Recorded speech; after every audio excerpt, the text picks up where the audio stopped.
Thailand is finished. Thailand is about to reach the point of no return. And the reason why I'm saying this is because we've got some rather negative news out of Thailand.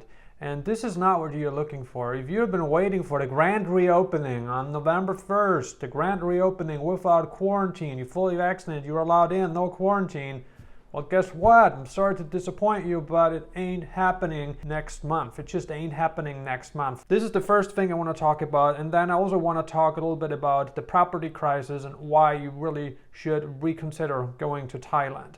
Let's get started talking about this new update that I just found, and it's nothing positive, like I said. The thing is that a lot of people have contacted Thai embassies across the world trying to figure out if they need a quarantine when they arrive in any of the locations that were supposed to open up on November 1st. Guess what? Thai embassies around the world have told travelers that they still need to book a quarantine hotel despite all the positive announcements that we have heard over the past weeks and months of Thailand's great reopening. All the promises Thailand made probably aren't coming to fruition yet. That is very disappointing, especially for the people that have already made their travel plans. If you have already booked your accommodation, but not a government-approved quarantine hotel, you're in trouble, because what happens if you can't cancel? Now, this is a really difficult situation because embassies are telling those people, no, you need to have your quarantine hotel booked. You know, it's not like we don't have any uncertainty. In fact, we have already too much uncertainty, and with the Thai government changing its opinion like every other day, more and more people lose trust in the country, and people just aren't receptive anymore. Like, if you change your opinion every other minute, nobody trusts you anymore. What's the point? What's the point of even making a statement if you can't stick to your own words? What's the point, really? What is the point? You tell me. It doesn't make any sense, and I know a lot of people are really upset with this. This is just one point, okay? So forget the quarantine-free admission next month. It ain't happening. Forget it. Doesn't matter. Now, another thing that I think I already pointed out in some of the videos I did in the past is even if you pay $18,000 for a 5-year visa or $30,000 for a 20-year visa, you are not guaranteed admission during this pandemic. Just let that sink in for a moment. You want to pay all this money, you know, you want to get a long-term social visit pass to Thailand, but this is no guarantee you will be allowed in. It's no guarantee. So why are you paying the money for? You know, the whole point of the Thai Elite visa, it was in the past, the whole point was so you could travel within Southeast Asia. And yeah, you could stay in Thailand, not having to worry about, you know, what am I going to do? You know, I have to leave for a couple months before I can come back in again. None of that is happening right now. You can't travel to nearby countries to take a vacation. You can't enjoy what Southeast Asia has to offer. You can't even stay trouble-free within Thailand. Why would you go to Thailand? Why would you invest this money and this energy and all this faith in a government that can't keep its word? Just don't get it. If you have a family in Thailand, then that's a very different story, because then Thailand is the place for you to be. No question about that. But I'm talking to the single guys or the married guys that don't really have any serious ties to Thailand. You guys got to reconsider this. Don't book. Don't go there until it's really open. That is the only living proof you will have. If it's really open without quarantine, if and when all restrictions are lifted, if it bothers you, right?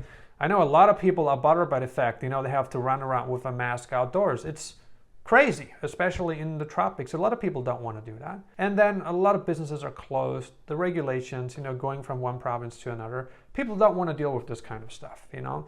It really removes the whole pleasure element, the whole excitement element is gone at this point. Now, the next thing that I wanted to talk with you about is something outrageous, something so crazy that it needs to be discussed in this video. Just this morning, I read an article by BBC News, and it was talking about how a British guy, retired guy, made a ton of money in Britain, moved to Thailand, and lost all his investments. Just let that sink in for a moment. Worked his butt off his whole life to have a better life in Thailand, you know? He invested all his money in Thailand, And that was definitely an action of faith. He had courage. He had courage back then because not a lot of people would put all their money into Thailand. In fact, many people are skeptical. And when you hear the story, you will even be more skeptical. In fact, you may never want to invest any money in Thailand going forward. He booked the trip to Thailand, and it was always the place he wanted to retire, because who wouldn't want to retire in Thailand, right? The tropical beaches, the amazing Thai food, the spicy food, the warm weather throughout the year, great dating opportunities, you can meet younger women easily. There's a ton of expats living all over Thailand. It makes a lot of sense, plus the low cost of living. I mean, how can you say no, right? There's so many pros and there don't seem to be that many cons. Anyway, the guy ended up marrying a Thai woman and purchased several properties and land on the island of Phuket. Those of you who are familiar with the property and land situation in Thailand, especially when it comes to ownership, you guys know how difficult it is to own property in Thailand. You have to do it through a company, and you own a certain amount of shares and yada yada yada, or you could put it under your wife's name. But as a foreigner, it's pretty much impossible to own land in Thailand. He invested a total of $1.5 million into Thai properties. That's a staggering amount. $1 million is a lot of money for everyone, even if you have a couple of million, that's a lot of money. So for him to go into Thailand with all this money and put all his faith into his wife, and you would think it's crazy. But anyway, I don't want to judge, I don't want to talk about this right now. I will at the end, but let's have a closer look at what happened exactly. 7 or 8 years after the guy had purchased properties and land, following happened. His wife transferred all the properties out, removed him as a director, and he was no longer an owner of the properties. Ownership was changed, the 30-year lease was canceled, and the fraud really only got exposed a year or more later when he did his audit. When you do the audit, you will see all the properties you own, all the properties that belong to the company, because that's how it was structured. Thailand is not the only country that does it this way, that you have to have a company in order to own property. But anyway, he did the audit 2010, so I guess he did the audit for 2008, 2009, and finally realized, wow, I am no longer an owner of any of these companies. It was also in 2010 when 4 Thai men came into his house and threatened him to leave or he would be killed. No doubt that the men who threatened him were either owners of the properties or people hired by the owners of the properties. You can guess what he did. He filed lawsuits, hired many lawyers, paid a lot of money. I think it was £200,000 in legal fees. That is a tremendous amount of money. But imagine, if you had £1 million, $1.5 million tied into properties, and they are all gone all of a sudden, you probably want to put at least a little bit of money in, right? So you have some legal remedies that you can use to hopefully recover some of your losses. However, it turned out that the Thai police only arrested his wife, and she was sentenced to 4 years in prison. Up until this point, nothing ever happened to the lawyers that were responsible for changing the signatures on the contracts. The British guy did not win a single case. He did not win a single case. Just let that sink in for a moment. You know what that tells you? That really tells you that Thailand is not a country where you have legal strength. You have zero legal strength in Thailand. And even if you have money, even if you're married, even if you have kids, right? If you have kids with a Thai woman, there's no guarantee. If poo-poo hits the fan, which often happens, What people think happened is that his ex-wife, obviously got divorced, was threatened by family to get a little bit of money out of this, because you can't just leave the marriage empty-handed. It doesn't work like that. You have to get out with some profit. It's very difficult to say if his wife really loved him. Probably yes, but if you get pressured a lot and if there's money on the line, the problem is the difference between poor and rich, That is an undeniable problem, and maybe it's not the wife who was extremely jealous or greedy of his fortune, because she had a property under her name anyway. But it's probably the relatives, family. Family is greedy, they don't have anything. They see a rich guy come into the country, purchase all these properties and all this land and living a fantastic life, and here you are, just an average Thai. You got nothing to show. That leads to a lot of pressure, that leads to a lot of unethical actions. Unfortunately, his wife received enough pressure to pull the trigger and to say, you know what, let's grab what we can while we can. And his wife was sentenced, like I said, to 4 years in prison, which doesn't really seem like a lot considering the magnitude of the fraud. Imagine the magnitude of the fraud. But nothing happened to the criminal operation behind it. Nothing.